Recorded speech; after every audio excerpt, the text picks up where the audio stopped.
In 1325, a 21-year-old law student left Morocco on a trip to Mecca. He came home 29 years and 75,000 miles later, having visited more of the known world than any human being before him. He did not do this by hacking through uncharted wilderness with a machete and a prayer.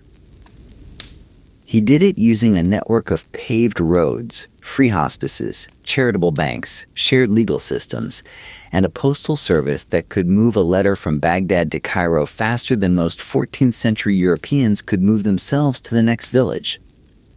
His name was Ibn Battuta, and the world he traveled through had hotels, traveler's cheekwis, and transit documents while Europe was still debating whether bathing was medically advisable.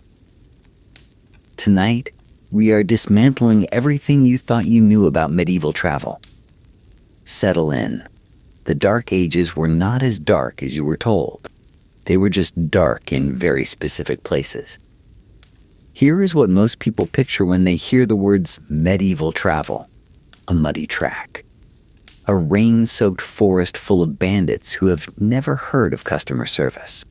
A peasant who has never been more than 25 miles from the spot where he was born, and frankly has no plans to change that, because the spot 26 miles away is controlled by a different lord who might kill him for trespassing. This picture is not wrong. It is just geographically incomplete.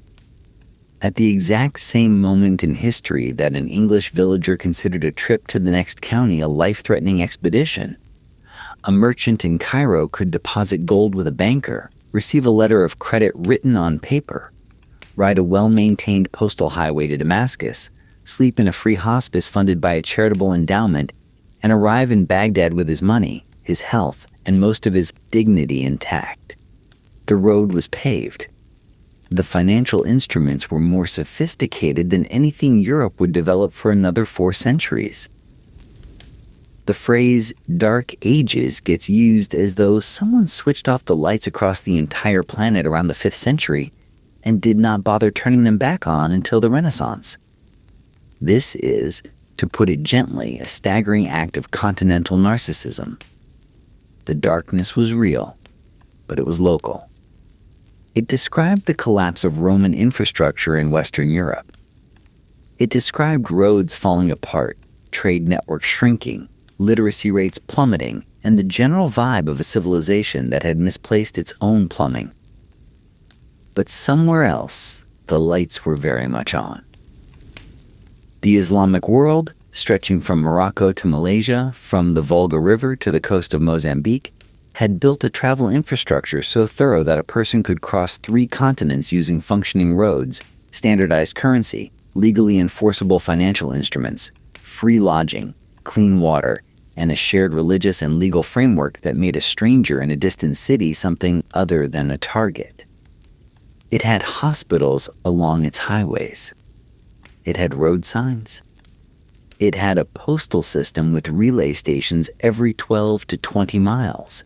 Staffed with fresh horses and professional couriers, delivering government correspondence at speeds that would not be matched in Europe until the 18th century. And at the center of all of it was a simple, radical idea.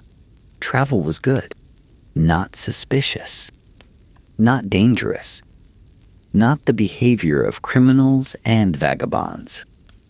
Good, sacred even. What follows is the story of how that infrastructure worked, who it served, who it failed, and why you have never heard of most of it. The answers are warmer, stranger, and more uncomfortably relevant than you might expect. Picture a morning outside the gates of Fez, sometime around 1300. The sun has barely cracked the horizon and already the noise is extraordinary. Camels groan with the deep, existential resentment of animals who understand exactly what is about to happen to them. Mules stamp and shift under bundles of leather, dried fruit, bolts of cloth, and the occasional crate of something fragrant that nobody is asking too many questions about. Muleteers shout at each other in Arabic. A Berber trader adjusts his turban. A young scholar clutches a satchel full of notebooks and letters of introduction, smelling of ink and anxiety. The air is thick with dung, cardamom, sweat, and the particular dust that rises when 100 hooves churn dry earth at dawn. This was the beginning of a journey. And in the medieval Islamic world, it was not unusual. People traveled for many reasons, and almost all of them were considered virtuous. The most powerful engine was the Hajj. The pilgrimage to Mecca required of every Muslim who could afford and physically manage the journey at least once in a lifetime. This single obligation meant that every year, tens of thousands of people from West Africa to Central Asia converged on a single city in the Arabian Peninsula. That annual mass movement did not just express devotion. It demanded infrastructure. Roads had to be maintained. Water stations had to be dug. Security had to be provided. No caliph, sultan, or governor who wanted to keep his reputation or his head could afford to let the pilgrim routes fall into disrepair.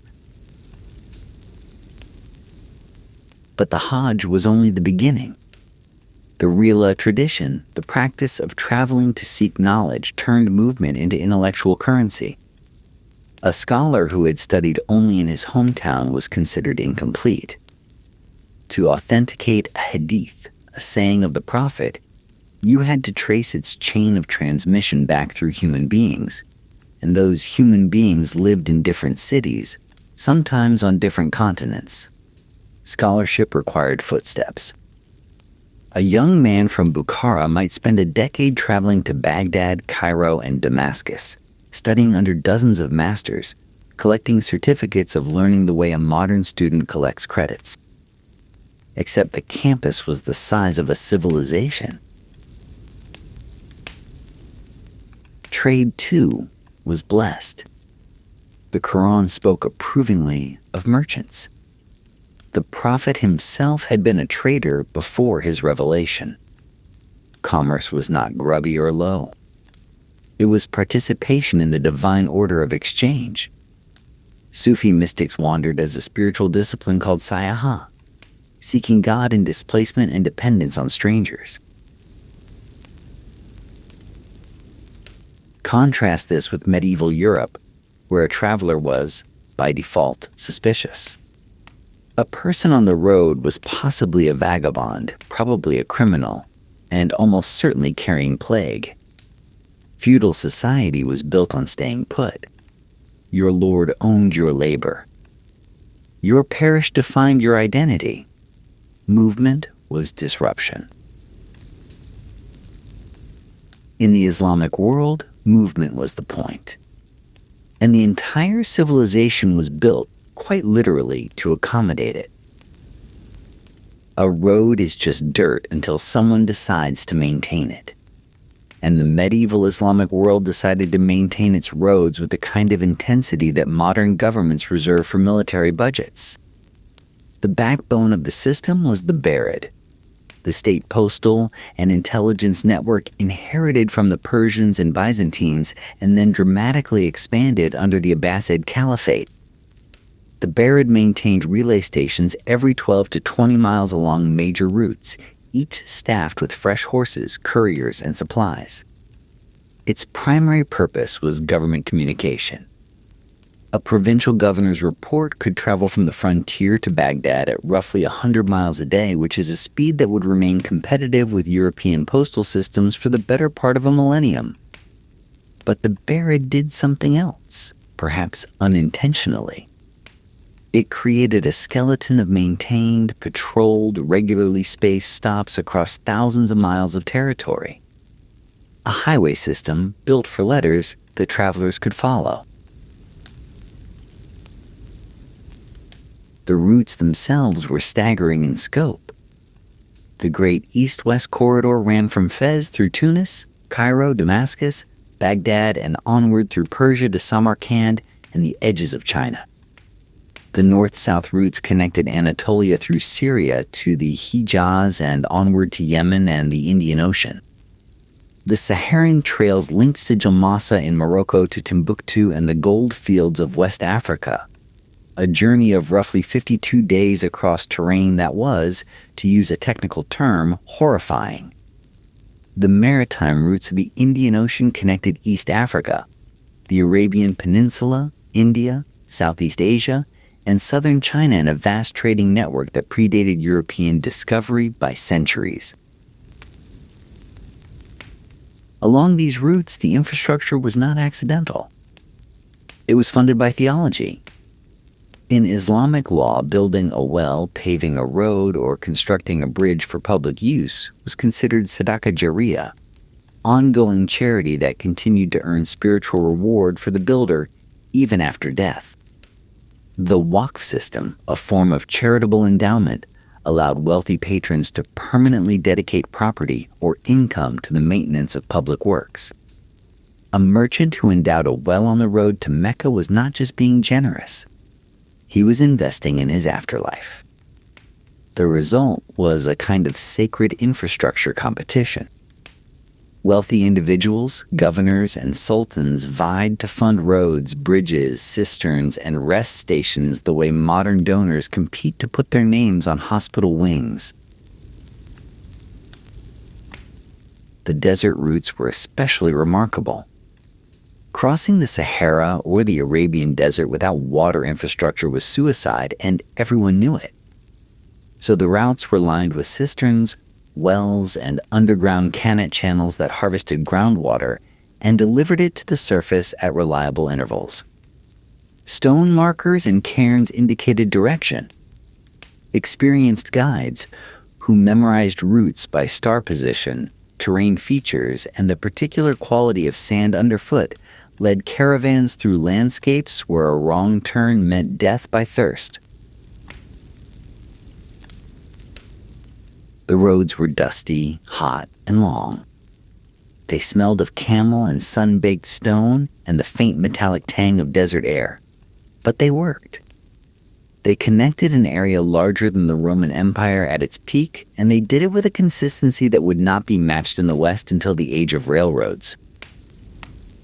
Now, imagine this. A traveler has been on the road for 10 hours. The sun has turned the horizon into a smear of copper and dust. Every joint aches.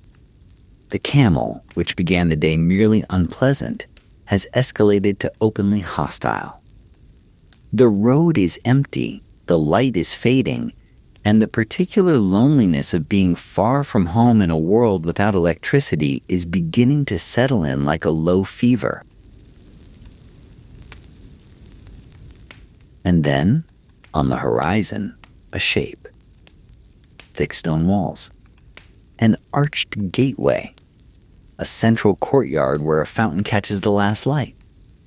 The sound of other human voices and the smell of cooking food, drifting over the walls like a personal invitation from civilization itself. This was the caravansarai. And by the 12th century, there were thousands of them scattered across the Islamic world, spaced roughly a day's journey apart, forming a chain of refuge from Morocco to Central Asia. The design was remarkably consistent. A rectangular or square fortified compound, usually built of stone or brick. A single large gateway, closable at night for security. A central open courtyard with a well or fountain. Ground floor stabling for animals because a merchant's cargo-laden mule was worth more than sentiment. Upper floor rooms for travelers, often arranged in arched galleries overlooking the courtyard. Many included a small mosque. Some had a hammam, a bathhouse, where a traveler could wash off the accumulated grime of days on the road using heated water and soap, a luxury that most of medieval Europe would have considered either decadent or suspicious. The most extraordinary feature was the price. Many caravansarai offered 3 days of free lodging to any traveler, regardless of origin, faith, or social standing. This was not charity in the modern sense of reluctant obligation. It was waqf, endowed hospitality, funded in perpetuity by the charitable trusts of wealthy donors. The endowment deeds were often astonishingly specific. Some specified how many candles each room should receive per night. Others allocated funds for animal fodder, lamp oil, and the salary of a resident cook. A few even budgeted for medicine. Compare this to what a traveler in contemporary Europe might expect. An inn, if one existed at all, typically meant a single room shared with strangers, their livestock, and a population of fleas robust enough to qualify as a demographic event. Privacy was a concept. Cleanliness was aspirational. The bed was straw. The food was a theological mystery. The caravansarai was something else entirely. It was institutional compassion expressed in architecture. At night, the courtyard came alive with the particular music of a crossroads. Languages blended and clashed. A Persian merchant argued prices with an Arab trader while a Turkish soldier cleaned his gear in a corner and a West African pilgrim murmured evening prayers. The animals shuffled and snorted below. Somewhere, someone was brewing tea. The air smelled of wood smoke, animal hide, and the faint sweetness of dried dates. Some of these buildings were enormous. The Sultan Han on the Aksaray-Konya Road in Anatolia, built in 1229, is a stone monument the size of a small fortress, with vaulted halls, carved portals, and a small mosque elevated on arches in the center of its courtyard. It was built to impress, because impressing travelers was the point. A sultan who built a beautiful caravansarai was advertising the safety and prosperity of his domain to every merchant, diplomat, and scholar who passed through. These were not just hotels. They were news exchanges, employment markets, informal courts of commerce, and the closest thing the medieval world had to an internet cafe. Information traveled along the same routes as goods. A traveler arriving from the East brought news of prices, wars, plagues, and opportunities that could reshape a merchant's plans overnight. The comfort was real. The relief was real. And it was engineered on purpose by people who believed that sheltering a stranger was an act that God remembered. Here is a problem that has plagued travelers since the invention of money. Gold is heavy. Roads are dangerous. Carrying your entire net worth through bandit territory in a saddlebag is the kind of financial strategy that ends with you being lighter in every sense of the word. The medieval Islamic world solved this problem centuries before Europe got around to it. The solution had two elegant forms. The first was the saftaja, a written letter of credit. A merchant in Baghdad could deposit a sum of money with a banker, receive a written document acknowledging the deposit, travel across the Islamic world carrying nothing more valuable than a piece of paper, and present that document to the banker's correspondent in, say, Marrakesh or Samarkand, who would pay out the equivalent sum. The transaction was recorded. The paper was the proof. The system ran on trust, reputation, and Islamic contract law. The second, even more remarkable, was the hawala. This was a trust-based money transfer system that did not require the physical movement of funds at all. A person in Cairo could give money to a hawala broker, who would issue a code or token. The sender would communicate this code to the intended recipient in another city.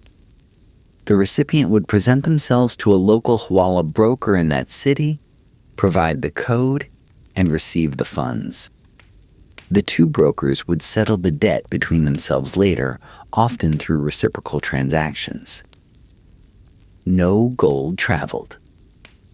No banks were needed. The entire system ran on networks of personal trust and the knowledge that a broker who cheated would be expelled from the network permanently, which was the medieval equivalent of having your credit score obliterated while everyone you know watches. This was not a fringe practice. It was the financial backbone of long-distance trade across the Islamic world. Merchants used it routinely. Scholars depended on it. Even state officials transferred funds through these networks when formal treasury channels were too slow or too dangerous. The system worked because Islamic commercial law, known as fiqh al-mu'amalat, provided a shared legal framework for financial transactions that was recognized across political borders. A contract drawn up under Hanafi legal principles in Delhi was intelligible to a Hanafi judge in Istanbul. The four major schools of Islamic jurisprudence disagreed on details, sometimes vigorously, but the fundamental architecture of commercial law was shared. This meant that a merchant could reasonably expect legal recourse if a transaction went wrong, even in a city he had never visited, governed by a ruler he had never met. The gold dinar helped too. While not a single unified currency, the Islamic gold dinar maintained enough consistency in weight and purity across different minting authorities that it functioned as a broadly accepted medium of exchange from Spain to India. A dinar minted in Fatimid Egypt was recognizable and roughly equivalent to a dinar minted in Abbasid Iraq. It was not a perfect system, but it was a functional one, and it made a merchant's life measurably less terrifying. Christian and Jewish merchants operated within this system as well, maintaining their own trust networks that intersected with Muslim commercial circles. The Geniza documents from Cairo, a vast archive of Jewish commercial correspondence preserved in a synagogue storeroom, reveal a world of interfaith business relationships conducted through shared financial instruments and mutual trust. The modern traveler's cheeky, the international wire transfer, the letter of credit, these are not inventions. They are reinventions. The word cheekwake itself likely descends from the Arabic sak, meaning a written financial document. Every time someone wires money across a border, they are performing a transaction whose basic logic was worked out by merchants in the Abbasid Caliphate over 1,000 years ago. So why did the Islamic world build all of this while Europe did not? The lazy answer is wealth. The Islamic world was richer, and it was, considerably for most of the medieval period. But wealth alone does not explain infrastructure. Plenty of wealthy societies have terrible roads. The Roman Empire was rich and still let its roads decay the moment central authority wobbled. The real answer is theological. The Hajj changed everything. Once a civilization declares that every able-bodied believer with sufficient means must travel to a single city at least once in a lifetime, it has committed itself to building and maintaining the roads, water systems, lodging, and security apparatus necessary to make that journey survivable. No caliph, no sultan, no governor could afford to let the pilgrim routes collapse. Neglecting the Hajj infrastructure was not just bad governance. It was impiety. And impiety, in a system where political legitimacy was partly religious, was a career-ending condition. But the Hajj was only the most visible driver. The Hadith tradition created a scholarly class that physically could not do its work without traveling. Authenticating a hadith meant tracing its chain of oral transmission, person by person, back through generations. Those people lived in different cities. A serious scholar of hadith might spend decades traveling from master to master, collecting chains of narration the way a detective collects witness statements. Staying home was not humility. It was intellectual negligence. Sufi orders added another layer. The practice of sayaha, spiritual wandering, turned displacement into devotion. A Sufi who left home with nothing, depending entirely on God and the hospitality of strangers, was performing an act of faith. The raibats and zawiyas, Sufi lodges scattered across the Islamic world, provided shelter for these wanderers, creating yet another network of rest stops funded by religious conviction. Trade sealed the system. The Quran spoke of commerce without embarrassment. The Prophet had been a merchant. Honest trade was participation in the divine economy of the world. Where European Christianity often treated merchants with suspicion, hedging profit-making with guilt and usury laws, Islamic civilization embraced commercial exchange as a legitimate, even noble pursuit. The roads existed because God was understood to want them there. And then there was the law. Islamic jurisprudence, for all its internal diversity, was remarkably portable. A traveler moving from Maliki North Africa to Hanafi Central Asia might encounter different legal opinions on specific questions. But the underlying framework, the sources of law, the methods of reasoning, the categories of transaction, remained recognizable. A Maliki judge in Fez and a Shafi'i judge in Cairo and a Hanafi judge in Samarkand were all working from the same foundational texts. The legal system traveled with the traveler. Contrast this with medieval Europe, where crossing a river might place a person under entirely different laws, administered by a different lord, answerable to a different authority, enforced by a different set of customs that nobody had bothered to write down. European legal fragmentation made travel legally perilous. Islamic legal coherence made it navigable. The infrastructure was not an accident of wealth. It was the physical expression of a civilization that believed, at its theological core, that movement was holy. Now, before this starts to sound like a paradise brochure, let us complicate things. Because every well-built road serves different people differently. A male scholar carrying letters of introduction from a prestigious teacher in Cairo moved through this system like a guest at an endless reception. Doors opened. Invitations materialized. Governors hosted him. Judges offered lodging. He could arrive in a city where he knew no one, and within days be teaching at a mosque, fed and housed by the local scholarly community. Ibn Battuta's own account reads at times like a medieval version of a celebrity hotel tour, complete with gifts, banquets, and the occasional free concubine provided by an eager host. Which tells you something about who this infrastructure was optimized for. A wealthy merchant traveled well too, protected by the financial instruments and legal systems described earlier. His money moved without him. His goods were insured by contract. His disputes had courts. But step outside those categories and the picture shifts. Women traveled, but within tight constraints. A woman performing the Hajj was expected to travel with a mahram, a close male relative. Some women managed extraordinary journeys regardless. Female scholars appear in the biographical dictionaries, women who traveled to study hadith, who received certificates of learning, who taught male students. But they were exceptions operating within a system that assumed the default traveler was male. The road was not built for them, even if they walked it anyway.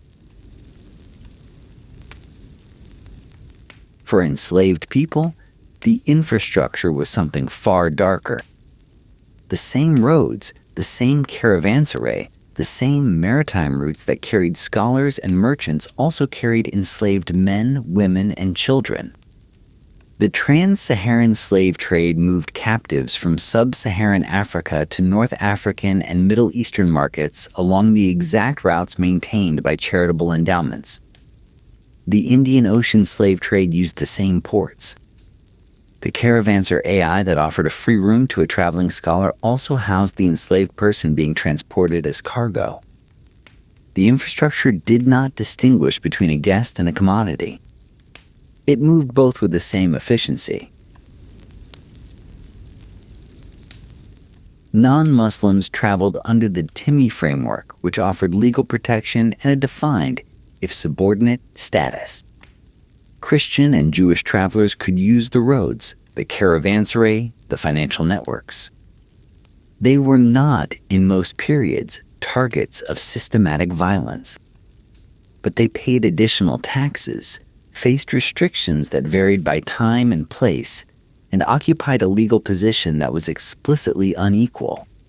The system included them. It did not treat them as equals. The very poorest travelers, those without letters, without money, without connections, survived on the margins. Sufi lodges offered meals and shelter. Mosque endowments sometimes distributed food to the destitute. But the experience of a penniless pilgrim sleeping in a mosque courtyard, hungry, uncertain of the next day's food, was a world apart from the experience of a scholar dining at a governor's table 10 streets away. The infrastructure was genuine.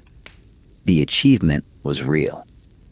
But sophisticated systems do not automatically produce just outcomes. They produce efficient ones. And efficiency serves power first. Nothing lasts, especially not things that require maintenance. In 1258, the Mongol army sacked Baghdad.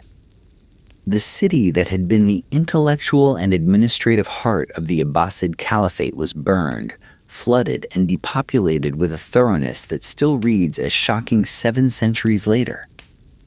Libraries were destroyed. Irrigation systems were wrecked. The network of roads, relay stations, and administrative structures that radiated outward from Baghdad was shattered. Across Central Asia, city after city fell. Samarkand, Bukhara, Nishapur, each one a node in the travel network, each one reduced to rubble and silence. The Mongols, with characteristic pragmatism, eventually rebuilt. The Pax Mongolica of the late 13th and early 14th centuries created a new kind of connectivity across Eurasia, one that favored diplomatic envoys and long-distance merchants willing to carry a Mongol passport. But the system that replaced the old network was different in character.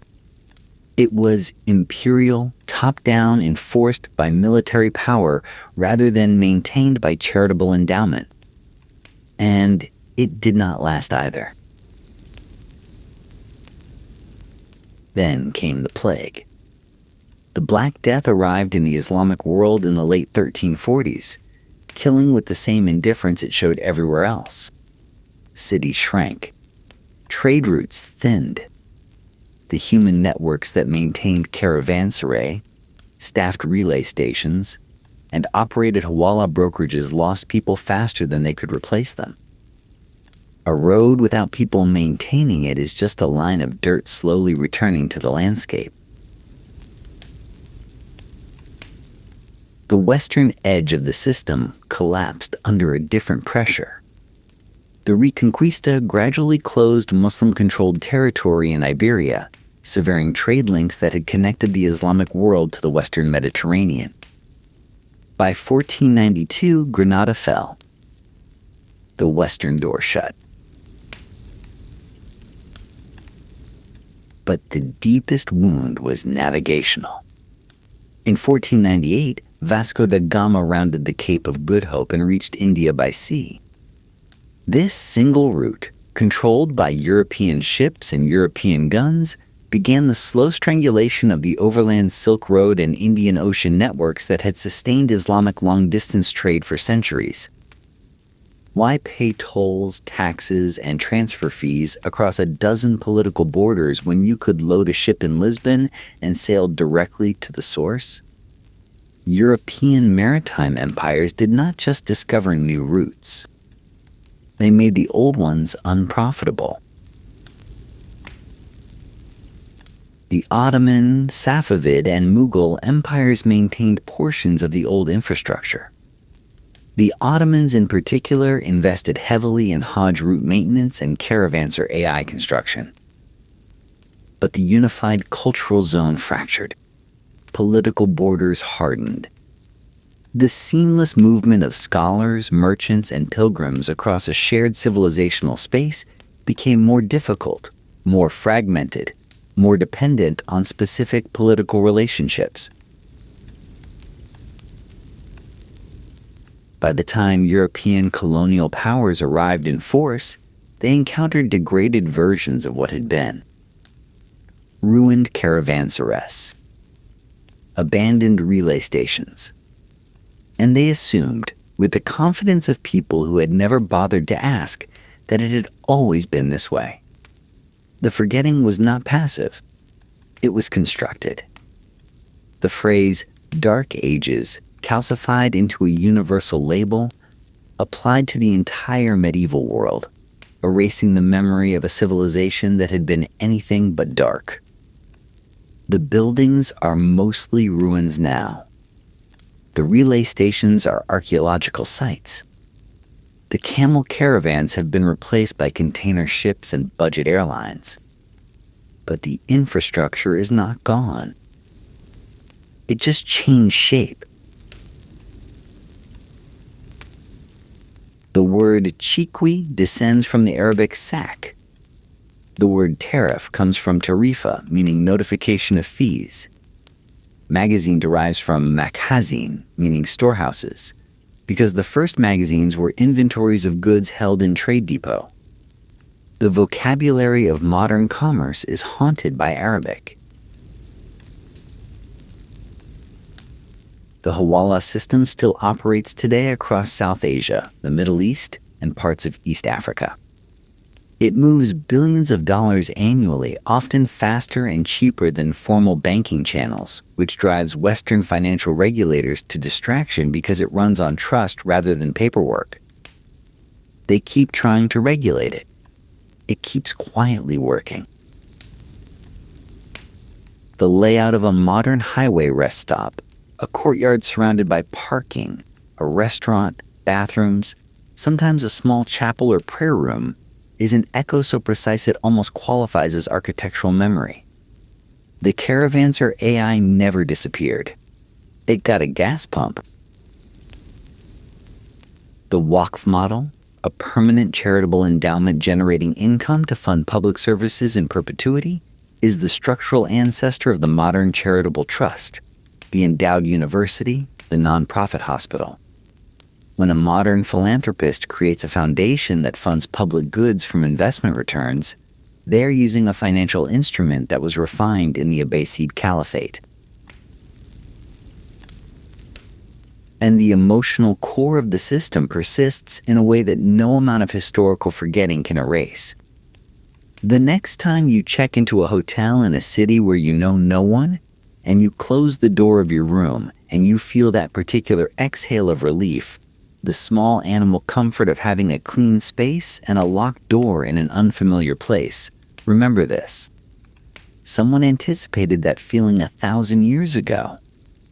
Someone built a stone room around it, put a fountain in the courtyard, endowed it with enough income to keep the candles lit, and dedicated it to the principle that a stranger arriving exhausted at sunset deserved shelter as a matter of divine obligation, not commercial transaction. That feeling is not modern. That infrastructure is not new.